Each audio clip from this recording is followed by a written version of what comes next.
Hello all, welcome to Concepts. ഇന്ന് നമ്മൾ assistant engineer electronics PWDയുടെ PSC നടത്തിയ 253/2006 എന്ന് പറയുന്ന എക്സാമിൻ്റെ പാർട്ട് 4 വീഡിയോ ആണ് കാണുന്നത്. ഓൾമോസ്റ്റ് 45 ക്വസ്റ്റ്യൻസ് നമ്മൾ എക്സ്പ്ലെയിൻ ചെയ്ത് കഴിഞ്ഞു. ഇനി ഈ വീഡിയോയിൽ 46th ക്വസ്റ്റ്യൻ മുതൽക്കുള്ള കുറച്ച് ക്വസ്റ്റ്യൻസ് ആണ് കാണാൻ പോകുന്നത്. So question number 46. Power output of a class B push-pull amplifier is 1 watt. Power dissipation rating of each transistor is option A 2 watt, option B 0.2 watt, option C 1 watt and option D 0.5 watt. So power output of a class B push-pull amplifier എന്ന് പറഞ്ഞാൽ എന്താണ്? അതിനെയാണ് നമ്മൾ PO എന്ന് represent ചെയ്യുന്നത്. And power dissipation PD എന്ന് represent ചെയ്യും. ഇതിന്റെ രണ്ടിന്റെയും ഇക്വേഷൻസ് ആണ് ഞാൻ ഇവിടെ കൊടുത്തേക്കുന്നത്. പവർ ഡെസിപ്പേഷൻ, മാക്സിമം പവർ ഡെസിപ്പേഷന്റെ ഫോർമുലയാണ് 2Vc²/π² RL എന്ന് പറയുന്നത്. Okay, 2Vc²/π² RL. And power output, maximum power ഔട്ട്പുട്ടിന്റെ ഫോർമുലയാണ് Vc²/2 RL എന്ന് പറയുന്നത്. ഓക്കെ, അപ്പോൾ ഇത് രണ്ടും നമുക്ക് റിലേറ്റ് ചെയ്യാം. റിലേറ്റ് ചെയ്യുമ്പോൾ എന്താ കിട്ടുക? ഇതിൽ കണ്ടോ 2π² മാറ്റി നിർത്തിയാൽ ബാക്കിയുള്ളത് Vc²/RL ആണ് അല്ലേ? അപ്പോൾ Vc²RL/RL നമുക്ക് 2 × പവർ ഔട്ട്പുട്ട് മാക്സിമം എന്ന് എഴുതാമല്ലോ. അപ്പോൾ പവർ ഡെസിപ്പേഷൻ മാക്സിമത്തിന് 2/π² × 2 × പവർ ഔട്ട്പുട്ട് എന്ന് എഴുതാം. അതിനെയാണ് ഞാൻ ഇവിടെ കൊടുത്തേക്കുന്നത് 4/π² × പവർ ഔട്ട്പുട്ട് മാക്സിമം എന്ന് എഴുതാം. അപ്പോൾ ഇങ്ങനൊരു ഇക്വേഷൻ നമുക്ക് കിട്ടി. 4/π² നമുക്ക് 0.4 എന്ന് റെപ്രസെന്റ് ചെയ്യാം. π² അപ്രോക്സിമേറ്റ്ലി 10 ആയിട്ട് എടുക്കുന്നു. ഓക്കെ, അങ്ങനെയാണ് 0.4 പവർ ഔട്ട്പുട്ട് മാക്സിമം എന്ന് വരുന്നത്. അപ്പോൾ പവർ ഡെസിപ്പേഷൻ നമുക്ക് കണ്ടുപിടിക്കാം. 0.4 × പവർ ഔട്ട്പുട്ട് ആണല്ലേ. പവർ ഔട്ട്പുട്ട് നമുക്ക് ഇവിടെ തന്നിട്ടുണ്ട് 1 watt ആണെന്ന്. അപ്പോൾ power output of A class B push pull amplifier is 1 watt എന്ന് തന്നിട്ടുണ്ട്. അപ്പോൾ പവർ ഡെസിപ്പേഷൻ എന്ന് പറയുമ്പോൾ എന്ത് കിട്ടും? 0.4 watt കിട്ടും. പക്ഷേ നമുക്കറിയാം ക്ലാസ് ബി പുഷ് പുൾ ആംപ്ലിഫയറിൽ 2 ട്രാൻസിസ്റ്റേഴ്സ് ആണ് യൂസ് ചെയ്യുന്നത്. 2 transistors of class B push pull amplifier taken together must be able to dissipate 40% അല്ലെങ്കിൽ 0.4 power output. Okay, അതായത് 40% of maximum പവറിന് 2 ട്രാൻസിസ്റ്റർ യൂസ് ചെയ്തിട്ടാണ് ഡെസിപ്പേറ്റ് ചെയ്യുന്നത്. നമുക്ക് വേണ്ട ക്വസ്റ്റ്യനിൽ ചോദിച്ചേക്കുന്നത് എന്താണ്? ഓരോ ട്രാൻസിസ്റ്ററും എത്ര പവറാണ് ഡെസിപ്പേറ്റ് ചെയ്യുന്നത് എന്നാണ് അല്ലേ? ഓരോ ട്രാൻസിസ്റ്ററും ഇത്ര പവറാണ്. അപ്പോൾ 0.4 / 2 0.2 watt ആണ് റൈറ്റ് ഓപ്ഷൻ ആയിട്ട് വരിക.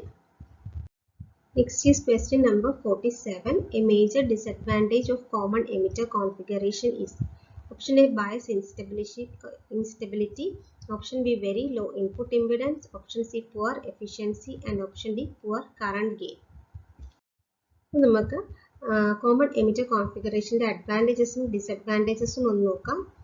സോ അഡ്വാൻറ്റേജസ് എന്ന് പറയുമ്പോൾ low input impedance, high output impedance and high current gain. ഇത് മൂന്നുമാണ് advantages of common emitter configuration. Next is disadvantages. Disadvantages എന്ന് പറയുമ്പോൾ എന്താണ്? Voltage gain of the amplifier is unstable.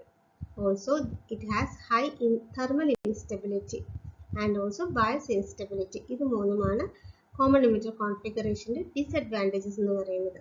അപ്പോൾ നമ്മുടെ ചോയ്സിലുള്ളത് മേജർ ഡിസഡ്വാൻറ്റേജ് എന്താണ്? ബയസ് ഇൻസ്റ്റബിലിറ്റി ആണ്. Next is question number 48. In collector current saturation region of JFET characteristic, option A VGS is less than or equal to VP, option B VDS is less than VGS minus VP, option C VGS is equal to VP and option D VDS is greater than or equal to VGS minus VP. So question number 48 ന്റെ collector current saturation region of JFET characteristics ആണല്ലോ ചോദിച്ചേക്കുന്നത്. അപ്പോൾ നമ്മൾ ഈ JFETന്റെ output ക്യാരയാണ് ഇവിടെ plot ചെയ്തേക്കുന്നത്. C, ഈ JFETന്റെ output ക്യാരയിൽ 4 major regions ആണുള്ളത്. ഒന്ന് ലീനിയർ റീജിയൻ, പിന്നെ സാച്ചുറേഷൻ റീജിയൻ, പിന്നെ ഒരു കട്ട് ഓഫ് റീജിയൻ, പിന്നെ ബ്രേക്ക് ഡൗൺ റീജിയൻ. ഇങ്ങനെ 4 റീജിയൻ ആയിട്ട് നമുക്ക് സെപ്പറേറ്റ് ചെയ്യാം. ലീനിയർ റീജിയനെ തന്നെ ഒന്നുകിൽ നമുക്ക് ഓമിക് റീജിയൻ എന്നും അതുപോലെ ട്രയോഡ് റീജിയൻ എന്നും പേരുണ്ട്. ഈ ഒരു പോയിന്റ് ആണ് നമ്മുടെ VGS VD സാറ്റ് എന്ന് പറയുന്നത്. അതെന്ന് പറഞ്ഞാൽ VGS മൈനസ് VP ആണ് ഈ പോയിന്റ് എന്ന് പറയുന്നത്. അപ്പോൾ നമുക്കറിയാം സാച്ചുറേഷൻ എന്ന് പറഞ്ഞാൽ ഇങ്ങോട്ടുള്ള അപ് ടു ബ്രേക്ക് ഡൗൺ വരെയുള്ള പോയിന്റ് ആണ് നമ്മുടെ സാച്ചുറേഷൻ എന്ന് പറയുന്നത്. അപ്പോൾ സാച്ചുറേഷൻ റീജിയനിൽ എന്തായിരിക്കും? VDS should be greater than VGS minus VP. ഒന്നുകിൽ ഗ്രേറ്റർ ദാൻ അല്ലെങ്കിൽ ഈക്വൽ ടു അല്ലെ. അപ്പോൾ VDS should be greater than or equal to VGS minus VP ആണ് നമ്മുടെ സാച്ചുറേഷൻ റീജിയൻ എന്ന് പറയുന്നത്. ഓക്കെ, അപ്പോൾ ഇങ്ങനത്തെ ഒരു ക്യാരക്ടറിസ്റ്റിക്സ് ഒക്കെ നമ്മൾ ഒന്ന് ബൈ ഹാർട്ടാക്കി നല്ല രീതിയിൽ ഓരോ റീജിയനും ഏത് ക്യാരക്ടറിസ്റ്റിക് കിട്ടിയാലും ഓരോ റീജിയനും അറിഞ്ഞിരിക്കുക. അതുപോലെ തന്നെ അതിൻ്റെ ഏതൊക്കെ തമ്മിലാണ് അത് പ്ലോട്ട് ചെയ്യുന്നത്. ഇവിടെ കണ്ടോ, ഔട്ട്പുട്ട് ക്യാര എന്ന് പറയുമ്പോൾ IDSും VDSും തമ്മിലാണ് പ്ലോട്ട് ചെയ്തേക്കുന്നത് for different values of VGS. VGS less than VP ആകുമ്പോൾ പിഞ്ച് ഓഫ് വോൾട്ടേജിനേക്കാളും കുറയുമ്പോഴാണ് കട്ട് ഓഫ് റീജിയൻ എന്ന് പറയുന്ന പോയിന്റ് വരിക. അതുപോലെ തന്നെ VGS കണ്ടോ താഴോട്ട് ഡിക്രീസ് ചെയ്തുകൊണ്ടാണ് ഇരിക്കുന്നത്. 0 വോൾട്ട്, പിന്നെ -1 വോൾട്ട്, -2 വോൾട്ട്, അതായത് മുകളിലുള്ള വാല്യൂസിനേക്കാളും കുറഞ്ഞുകൊണ്ടാണ് താഴോട്ട് വരുംതോറും ഇരിക്കുക. ഇതൊക്കെ ഒന്ന് ഓർത്ത് വെച്ചേക്കുക. ഇത്രയൊക്കെ ഉള്ളൂ ഈ ക്യാരൽ പഠിക്കാൻ. അപ്പോൾ നമ്മുടെ ക്വസ്റ്റ്യൻ എന്ന് പറയുമ്പോൾ എന്താണ്? In collector current saturation region ആണ് ഇവിടെ എന്ന് ചോദിച്ചേക്കുന്നത്. അപ്പോൾ സാച്ചുറേഷൻ റീജിയൻ എന്ന് പറയുമ്പോൾ VDS should be greater than VGS minus VP ആണ് റൈറ്റ് ഓപ്ഷൻ ആയിട്ട് വരിക.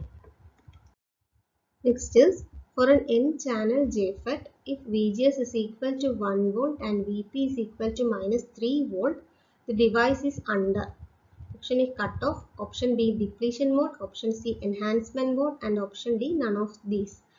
അപ്പോൾ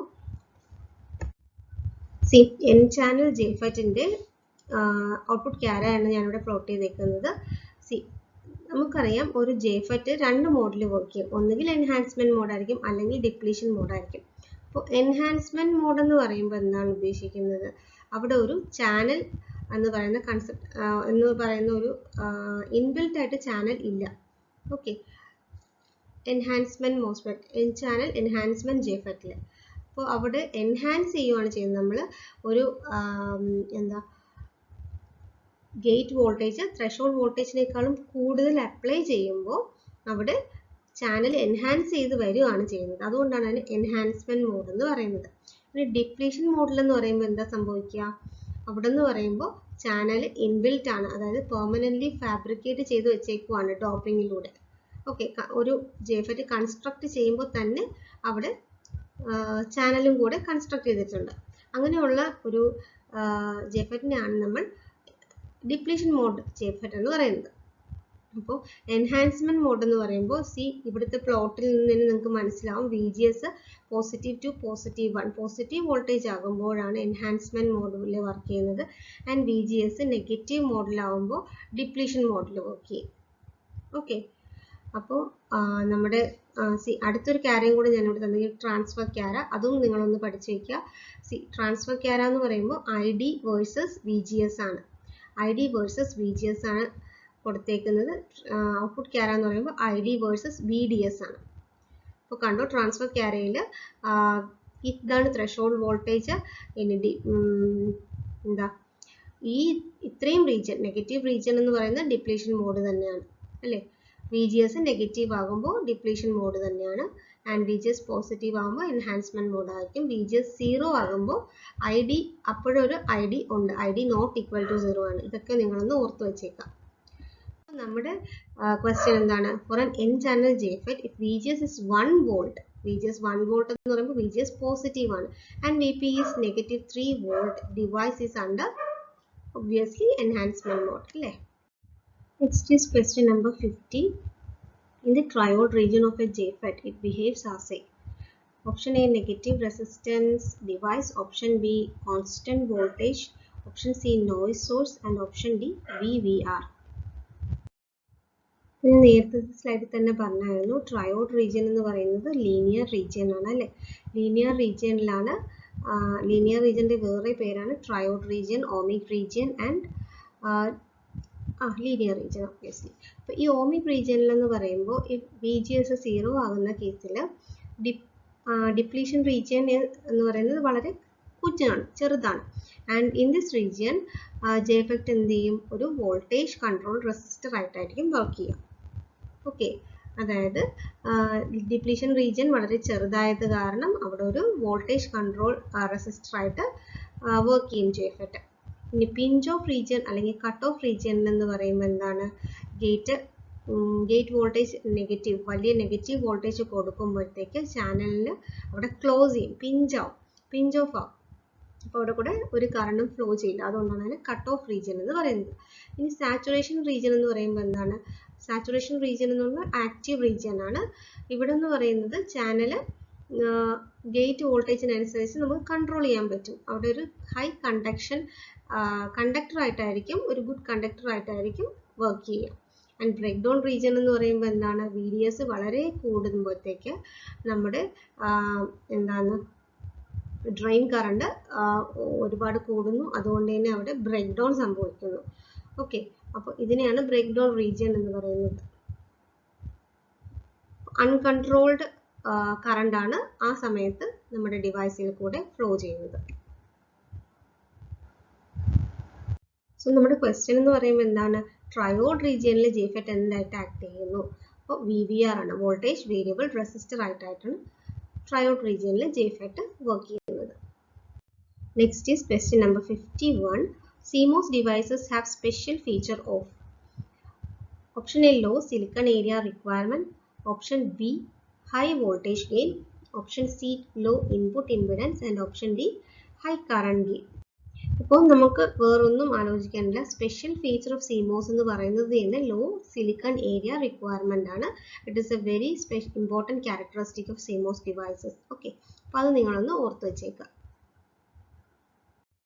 Next is efficiency of a class C power amplifier is due to option A 75 to 100%, option B 50 to 75%, option C 25 to 50% and option D 10 to 25%.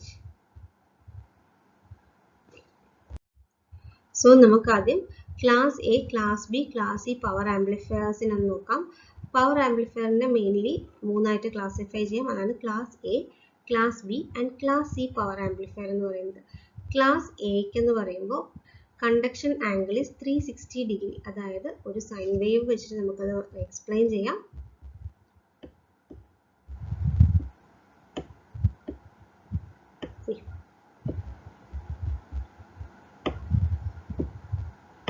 ഇങ്ങനൊരു sine wave ഉണ്ടെങ്കിൽ class എയുടെ case വരുമ്പോൾ ഈ full region 180 degree ആണ് ഇത്രയും, ഇത് കൂടെ ആകുമ്പോൾ 180 ഡിഗ്രി, അങ്ങനെ ഫുൾ 360 ഡിഗ്രിയിൽ ക്ലാസ് എ ആംപ്ലിഫയർ ഓപ്പറേറ്റ് ചെയ്യുന്നു. അതുകൊണ്ട് തന്നെ എന്താ അതിൻ്റെ പ്രശ്നം എന്ന് പറയുന്നത്, ഹൈ ലീനിയറിറ്റി ഉണ്ടാവും. അതുപോലെ ലോവസ്റ്റ് ഡിസ്റ്റോഷനുമായിരിക്കും ക്ലാസ് എ ആംപ്ലിഫയറിന് ഉണ്ടാവുക. പക്ഷേ ഇത്രയും എന്താ കണ്ടക്ഷൻ ആംഗിൾ 360 ആയതുകൊണ്ട് തന്നെ അതിൻ്റെ എഫിഷ്യൻസി കുറയുന്നുണ്ട്. 25 to 50% മാത്രമേ ക്ലാസ് എ ആംപ്ലിഫയറിന് എഫിഷ്യൻസി ഉള്ളൂ. അതുപോലെ തന്നെ it is used as low power amplifier where efficiency is not a matter. Okay, അപ്പോൾ ക്ലാസ് എ ആംപ്ലിഫയറിന് ഓർത്ത് വെച്ചേക്കേണ്ടത് എഫിഷ്യൻസി കുറവാണ്, 25 to 50% ആണ്. പക്ഷേ കണ്ടക്ഷൻ ആംഗിൾ 360 ഡിഗ്രി ആണ്. It has highest linearity and lowest distortion. ഇനി വരുന്നത് ക്ലാസ് ബി പവർ ആംപ്ലിഫയർ ആണ്. ക്ലാസ് ബി പവർ ആംപ്ലിഫയർ എന്ന് പറയുമ്പോഴത്തേക്ക് അത് വർക്ക് ചെയ്യുന്നത് കണ്ടക്ഷൻ ആംഗിൾ എന്ന് പറഞ്ഞാൽ 180 ഡിഗ്രി ആണ്. ഈ ഒരു പോർഷനിൽ മാത്രമേ class B power amplifier work ചെയ്യുള്ളൂ, 180 ഡിഗ്രി. അതുകൊണ്ട് തന്നെ നമുക്ക് കംപ്ലീറ്റ് ഓപ്പറേഷന് വേണ്ടിയിട്ട് 2 class B power amplifier implement ചെയ്യേണ്ടി വരുന്നുണ്ട്. പക്ഷേ ഈ ഒരു ആംപ്ലിഫയറിന് ക്ലാസ് എ ആംപ്ലിഫയറിനെക്കാളും എഫിഷ്യൻസി കൂടുന്നുണ്ട്. 50 to 75% ആണ് ക്ലാസ് ബി പവർ ആംപ്ലിഫയറിന്റെ എഫിഷ്യൻസി എന്ന് പറയുന്നത്. കണ്ടക്ഷൻ ആംഗിൾ 180 ആണ് and it is used as output power amplifier ആയിട്ട് യൂസ് ചെയ്യുന്നു. ഇനി നെക്സ്റ്റ് എന്ന് പറയുമ്പോൾ ക്ലാസ് സി പവർ ആംപ്ലിഫയർ ആണ്. ഇതിന്റെ കണ്ടക്ഷൻ ആംഗിൾ എന്ന് പറയുമ്പോൾ വളരെ ലെസ് ദാൻ 180 ഡിഗ്രി ആണ്. വെറുതെ ലെസ് അല്ല, വളരെ ലെസ് ദാൻ 180 ഡിഗ്രി ആണ്. സോ ദാറ്റ് ഒരു ചെറിയ പോർഷനിൽ മാത്രം ഇത് വർക്ക് ചെയ്യുള്ളൂ. ലെറ്റ്സ് സേ ഈ ഒരു റീജിയനിൽ മാത്രമായിരിക്കും class C power amplifier work ചെയ്യുക. അപ്പോൾ അതുകൊണ്ട് തന്നെ അതിൻ്റെ പ്രത്യേകത എന്താണ്? എഫിഷ്യൻസി വളരെ കൂടുതലായിരിക്കും. 75 to 100% ആയിരിക്കും എഫിഷ്യൻസി വരിക. പക്ഷേ ഡിസ്റ്റോഷൻ ഉണ്ടാവും. അതുപോലെ തന്നെ പൂറസ്റ്റ് ലീനിയറിറ്റി ആയിരിക്കും ഉണ്ടാവുക. And it is used as RF power amplifier ആയിട്ട് യൂസ് ചെയ്യാം. പക്ഷേ it is class C amplifier നമ്മൾ ഒരിക്കലും ഓഡിയോ ആംപ്ലിഫിക്കേഷൻ ഒന്നും യൂസ് ചെയ്യില്ല. Because it has highest distortion. അതുകൊണ്ട് തന്നെ അത് ഓഡിയോ ആംപ്ലിഫിക്കേഷനൊന്നും യൂസ് ചെയ്യില്ല. നമ്മുടെ ക്വസ്റ്റ്യൻ എന്ന് പറയുന്നത് എന്താണ്? ക്ലാസ് സി പവർ ആംപ്ലിഫയറിന്റെ എഫിഷ്യൻസി എത്രയെന്നാണ് അല്ലേ? അത് 75 to 100% ആണ് ക്ലാസ് സി പവർ ആംപ്ലിഫയറിന്റെ efficiency. Next is question number 53. Harmonic distortion in power amplifier is due to option A low input voltage, option B large signal effect, and option C high temperature, option D high power supply voltage. Harmonic ഡിസ്റ്റോഷന്റെ reasons ആണ് ഇവിടെ list ചെയ്തേക്കുന്നത്. First one is incorrect biasing. So due to incorrect biasing when the signal is not amplified for the entire cycle of the input signal, then distortion occur. അല്ലെ, ഒരു incorrect biasing കാരണം ഒരു signal തന്നേക്കുന്നു, അതിന്റെ full ആയിട്ട് നമുക്ക് amplify ചെയ്യാൻ പറ്റുന്നില്ല, കുറച്ച് പോർഷൻസ് അത് ആംപ്ലിഫൈ ആകുന്നില്ല. ബിക്കോസ് അല്ലെങ്കിൽ അത് എന്താ പറയാ അറ്റിനുവേറ്റ് ആയി പോകുന്നു. അങ്ങനെയൊക്കെ വരുന്നത് incorrect biasing കാരണമാണ്. അപ്പോൾ incorrect biasing is one of the reason for distortion. Next is it also occurs in the case when the applied input signal is very large. അതായത് input signal very large ആണെങ്കിലും harmonic distortion ഉണ്ടാകാം. And next is distortion in amplifier sometimes result when the amplification is not linear over the complete frequency range. ഇത് തന്നെയാണ് നേരത്തെ പറഞ്ഞത്, when the signal is not amplified for the entire cycle എന്ന് പറഞ്ഞു. ഇവിടെ for the entire frequency range. harmonic distortion എന്ന് പറയുന്ന concept എന്താണ് ശരിക്കും? പല ഫ്രീക്വൻസീസും പല രീതിയിലായിരിക്കും ആംപ്ലിഫൈ ചെയ്യുന്നത്, അല്ലെങ്കിൽ പല രീതിയിലായിരിക്കും അതിനെ ഇന്റർപ്രറ്റ് ചെയ്യുന്നത് നമ്മുടെ സിസ്റ്റം. അപ്പോൾ അങ്ങനെ വരുമ്പോഴാണ് ഈ ഹാർമോണിക് ഡിസ്റ്റോർഷൻ എന്ന് പറയുന്ന ടേം വരുന്നത്. ഓക്കെ, സോ തന്നേക്കുന്ന ചോയ്സിൽ വെച്ചിട്ട് option B large signal effect ആണ്. ലാർജ് ഇൻപുട്ട് സിഗ്നൽ വരുവാണെങ്കിൽ ഹാർമോണിക് ഡിസ്റ്റോർഷൻ ഒക്കർ ചെയ്യുമെന്ന് നമ്മൾ പോയിന്റ് 2 പറഞ്ഞായിരുന്നു. അപ്പോൾ അതൊരു റീസൺ ആണ്. So correct option is option B. Next is question number 54. A power output stage generally uses the configuration. Option A common emitter, option B common collector, option C common base, and option D common source. ഇവിടെ common ബേസിന്റെയും common കളക്ടറിന്റെയും common എമിറ്ററിന്റെയും common കളക്ടറിന്റെയും uses ആണ് mention ചെയ്തേക്കുന്നത്. അപ്പോൾ ആദ്യം നമുക്ക് കോമൺ ബേസിന്റെ യൂസസ് എന്തൊക്കെയാണെന്ന് നോക്കാം. So first one is matching low input impedance circuit with high impedance load. നമുക്കറിയാം കോമൺ ബേസിന്റെ ഫീച്ചർ എന്താണ്? It has a low input impedance and very high output impedance അല്ലേ. അതുകൊണ്ട് തന്നെ ലോ ഇംപെഡൻസ് സർക്യൂട്ടിനെ ഹൈ ഇംപെഡൻസ് സർക്യൂട്ടുമായിട്ട് മാച്ച് ചെയ്യാനുള്ള ഒരു ഡിവൈസ് ആയിട്ട് നമുക്ക് കോമൺ ബേസ് കോൺഫിഗറേഷൻ യൂസ് ചെയ്യാൻ പറ്റും. Next is amplifying high frequencies. It is used as a voltage amplifier in RF circuit. High frequency amplification അതുപോലെ RF circuit amplification ഒക്കെ വേണ്ടിയിട്ട് നമ്മൾ common base configuration ആണ് യൂസ് ചെയ്യുന്നത്. Next is common emitter കോൺഫിഗറേഷന്റെ uses എന്ന് പറയുമ്പോൾ RF ആംപ്ലിഫയർ ആയിട്ടും AF ആംപ്ലിഫയർ ആയിട്ടും സിഗ്നൽ ജനറേറ്റർ ആയിട്ടും ഒക്കെ യൂസ് ചെയ്യാറുണ്ട്. Next is common collector. Common collector എന്ന് പറയുമ്പോൾ കോമൺ ബേസിന്റെ നേരെ ഓപ്പോസിറ്റ് കോൺഫിഗറേഷൻ ആണ് വരുന്നത് in terms of input impedance and output impedance അല്ലേ. കോമൺ കളക്ടറിന് ഇൻപുട്ട് ഇംപിഡൻസ് വളരെ കൂടുതലും അതുപോലെ തന്നെ ഔട്ട്പുട്ട് ഇംപിഡൻസ് വളരെ കുറവുമായിരിക്കും. അപ്പോൾ അതുകൊണ്ട് തന്നെ അതിനൊരു ബഫർ ആംപ്ലിഫയർ ആയിട്ട് നമുക്ക് യൂസ് ചെയ്യാൻ പറ്റും.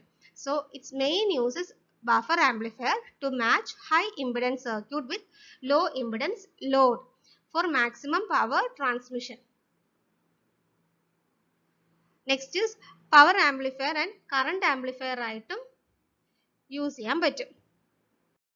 അപ്പോൾ നമ്മുടെ ക്വസ്റ്റ്യൻ എന്താണ്? പവർ ഔട്ട്പുട്ട് സ്റ്റേജ് ആയിട്ട് എന്ത് കോൺഫിഗറേഷൻ ആണ് യൂസ് ചെയ്യുന്നത് അല്ലെ. കോമൺ കളക്ടർ ആണ് പവർ ആംപ്ലിഫയർ ആയിട്ടൊക്കെ യൂസ് ചെയ്യുന്നത്. അപ്പോൾ കോമൺ കളക്ടർ ആണ് പവർ ഔട്ട്പുട്ട് സ്റ്റേജിൽ നമ്മൾ യൂസ് ചെയ്യുന്നത്. Option B is the right answer. Next is question number 55. Positive feedback is not generally used in amplifier as it will give. Option A is lower gain, lower efficiency, lower stability, and low distortion. അപ്പോൾ നമുക്കറിയാം positive feedback generally use ചെയ്യുന്നത് ഓസിലേറ്റേഴ്സിന് വേണ്ടിയിട്ടാണ് അല്ലേ. ഓസിലേറ്ററിന് sustained oscillation maintain ചെയ്യാൻ വേണ്ടിയിട്ടാണ് positive feedback generally use ചെയ്യുന്നത്. അത് തന്നെ കുറച്ച് കണ്ടീഷൻ ബാർഖൗസൻ ക്രൈറ്റീരിയൻ ഒക്കെ മെറ്റ് ചെയ്തിട്ടാണ് അത് നമ്മൾ ഫോളോ ചെയ്യുന്നത്. പക്ഷെ നമ്മൾ ആംപ്ലിഫയേഴ്സിൽ ജനറലി യൂസ് ചെയ്യുന്ന ഫീഡ്ബാക്ക് എന്ന് പറയുമ്പോൾ നെഗറ്റീവ് ഫീഡ്ബാക്ക് ആണ്.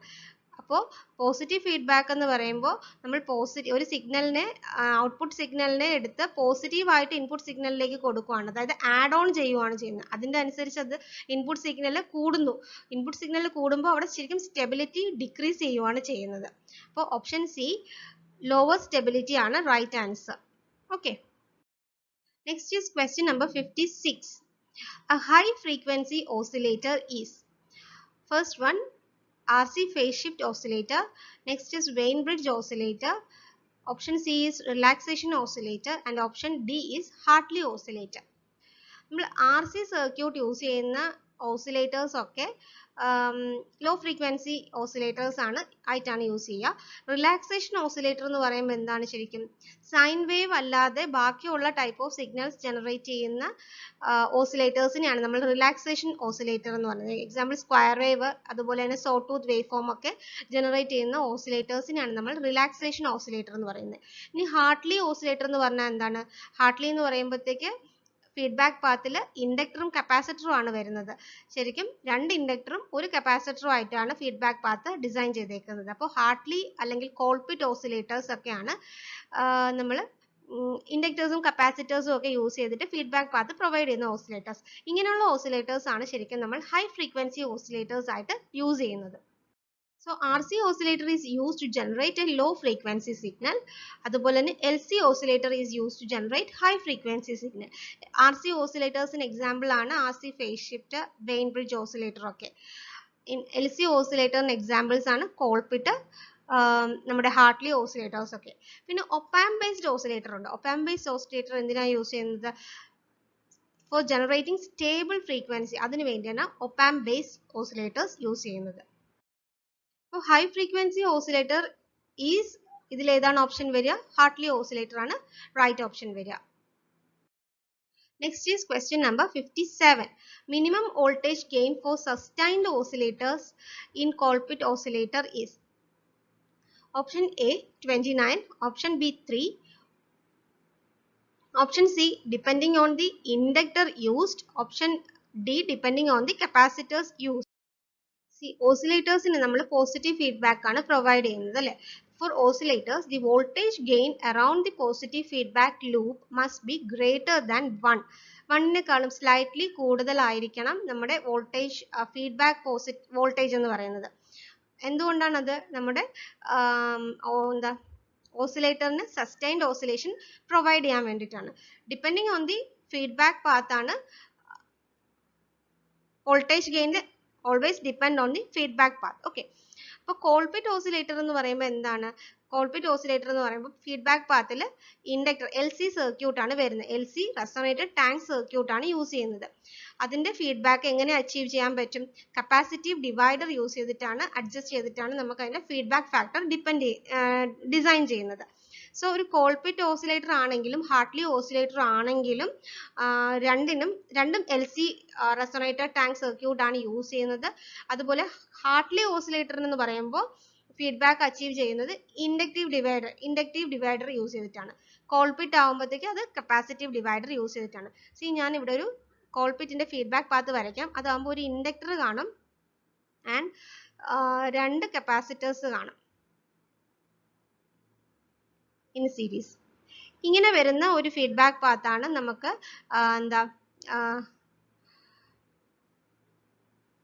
കോൾപിറ്റ് ഓസിലേറ്ററിൽ വരുന്നത്. സോ നമ്മുടെ ക്വസ്റ്റ്യൻ എന്താണ്? Minimum voltage gain for sustained oscillator in Colpitts oscillator is. അപ്പോൾ അതിനൊരു സ്പെസിഫൈഡ് വാല്യൂ ഇല്ല. It depends upon the capacitor used. Capacitive feedback ആണ് മിനിമം വോൾട്ടേജ് ഗെയിൻ ഡിറ്റർമിൻ ചെയ്യുന്നത്. Okay, next is question number 58.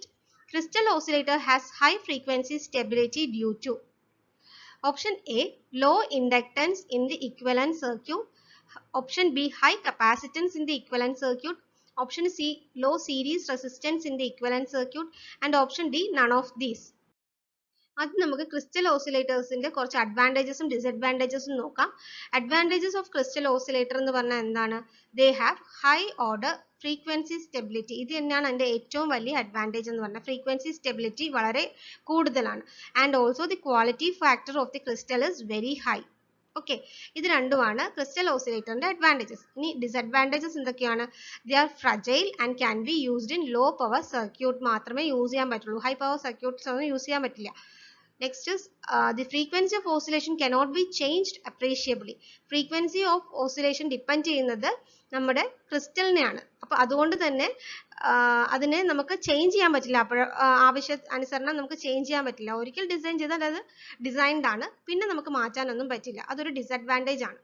ഇനി crystal ഓസിലേറ്ററിന് high frequency stability ആണെന്ന് പറഞ്ഞല്ലോ. അപ്പോൾ ഈ ഫ്രീക്വൻസി സ്റ്റെബിലിറ്റിനെ അഫക്റ്റ് ചെയ്യുന്ന കുറച്ച് ഫാക്ടേഴ്സ് ഉണ്ട്, ഡിറ്റർമിൻ ചെയ്യുന്ന കുറച്ച് ഫാക്ടേഴ്സ് ഉണ്ട്. ഓക്കെ, അതാണ് ഈ ലിസ്റ്റ് ചെയ്തേക്കുന്നത്. ഒന്ന്, ഓപ്പറേറ്റിംഗ് പോയിന്റ് ചേഞ്ച് ചെയ്താൽ ഫ്രീക്വൻസി സ്റ്റെബിലിറ്റി മാറും. അതുപോലെ തന്നെ ടെമ്പറേച്ചറിന്റെ വേരിയേഷനും ഫ്രീക്വൻസി സ്റ്റെബിലിറ്റിനെ അഫക്റ്റ് ചെയ്യും. നെക്സ്റ്റ് പവർ സപ്ലൈ ഫ്ലക്ച്വേഷൻസ് വന്നാൽ ഫ്രീക്വൻസി സ്റ്റെബിലിറ്റിനെ അഫക്റ്റ് ചെയ്യും. അതുപോലെ ക്വാളിറ്റി ഫാക്ടറിന്റെ ചേഞ്ചസും ഔട്ട്പുട്ട് ലോഡിന്റെ ചേഞ്ചസും ഒക്കെ ഫ്രീക്വൻസി സ്റ്റെബിലിറ്റിനെ അഫക്റ്റ് ചെയ്യും. Next is value of inter element capacitors. Inter element കപ്പാസിറ്റേഴ്സിന്റെ വാല്യൂവും ഈ frequency stability of a crystal ഓസിലേറ്ററിനെ ഡിപ്പെൻഡ് ചെയ്യും. നമ്മുടെ ക്വസ്റ്റ്യൻ എന്താണ്? High frequency stability is due to. എന്തുകൊണ്ടാണ് ഹൈ ഫ്രീക്വൻസി സ്റ്റെബിലിറ്റി എന്നുള്ളതാണ്. അതിന്റെ കറക്റ്റ് ആൻസർ എന്ന് പറഞ്ഞാൽ low series resistance in the equivalent circuit ആണ്. കൺഫ്യൂഷൻ ആവല്, high capacitance in the equivalent circuit അല്ല.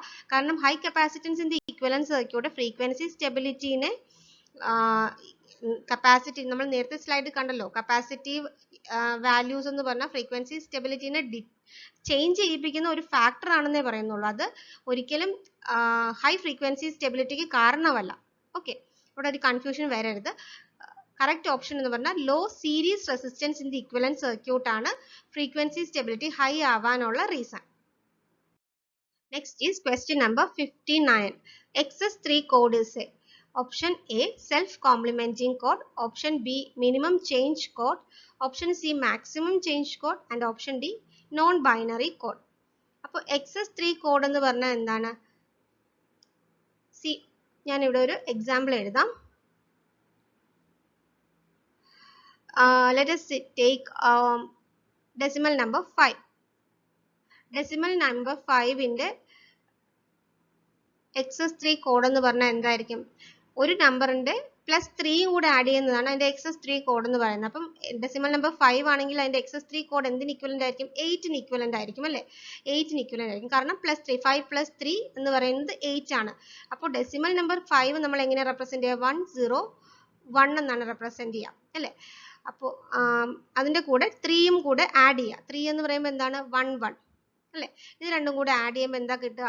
1 + 1 എന്ന് പറഞ്ഞാൽ 10 ആണ്. അപ്പോൾ 0 വരും, 1 ക്യാരി ഓവർ ആവും. വീണ്ടും 1 + 1 എന്ന് പറഞ്ഞാൽ 10 ആണ്, 0 വരും, 1 ക്യാരി ഓവർ ആവും. വീണ്ടും 1 + 1 എന്ന് പറഞ്ഞാൽ 10 ആണ്, 0 വരും, 1 ക്യാരി ഓവർ ആവും. അതാണ് ഇവിടെ വരുന്നത്. അപ്പോൾ 1000 അതാണ് 8 എന്ന് പറയുന്ന നമ്പർ അല്ലേ? അപ്പോൾ XS3 കോഡ് എന്ന് പറഞ്ഞാൽ എന്താണ്? ഏതൊരു നമ്പറിന്റെയും +3 ചെയ്തിട്ട് കിട്ടുന്ന കോഡിനെയാണ് നമ്മൾ XS3 കോഡ് എന്ന് പറയുന്നത്. ഇത് ഒരു സെൽഫ് കോംപ്ലിമെന്റിങ് കോഡാണ്. എന്തുകൊണ്ടാണ് ഇത് സെൽഫ് കോംപ്ലിമെന്റിങ് കോഡാണ് ആകുന്നത് എന്നും കൂടെ ഞാൻ ഇവിടെ എക്സ്പ്ലെയിൻ ചെയ്യാം. ഓക്കെ, അപ്പോൾ 8 എന്ന് പറയുന്നത് എന്താണ്? 8 എന്ന് പറഞ്ഞാൽ 1000 ആണ്. ഇനി ഇതിന്റെ കോംപ്ലിമെന്റ് നമ്മൾ എടുക്കുവാണ്. കോംപ്ലിമെന്റ് എടുക്കുക എന്ന് പറഞ്ഞാൽ എന്താണ്? 1ന് പകരം 0 ഇടുക, 0യ്ക്ക് പകരം 1 ഇടുക. കോംപ്ലിമെന്റ് എടുക്കുമ്പോൾ എന്താ വരിക? 0 1 1 1 എന്ന് വരും അല്ലേ? ഇത് എന്തിന്റെ ഇക്വലന്റ് ആണ്? It is equivalent to decimal number 7 അല്ലേ? 7ന്റെ ബൈനറി വാല്യൂ ആണ് 0 1 1 1 എന്ന് പറയുന്നത്. ഈ 7 എന്ന് പറയുന്നത് ശരിക്കും 4ന്റെ XS3 കോഡ് അല്ലേ? 7 എന്ന് പറയുന്നത് 4ന്റെ XS3 കോഡ് അല്ലേ? കാരണം 4 + 3 ആണ് 7 അല്ലേ? ഇനി നമുക്കപ്പോൾ ഈ കിട്ടിയ 4 എന്ന് പറയുന്നത് എന്താണ്? 5ന്റെ നമ്മൾ തുടങ്ങിയ നമ്പർ ഏതാണ്? 5 ആണ് അല്ലേ? 5ൽ നിന്നാണ് നമ്മൾ തുടങ്ങിയത്. അപ്പോൾ ഈ 4 എന്ന് പറയുന്നത് 5ന്റെ 9th കോംപ്ലിമെന്റ് ആണ്.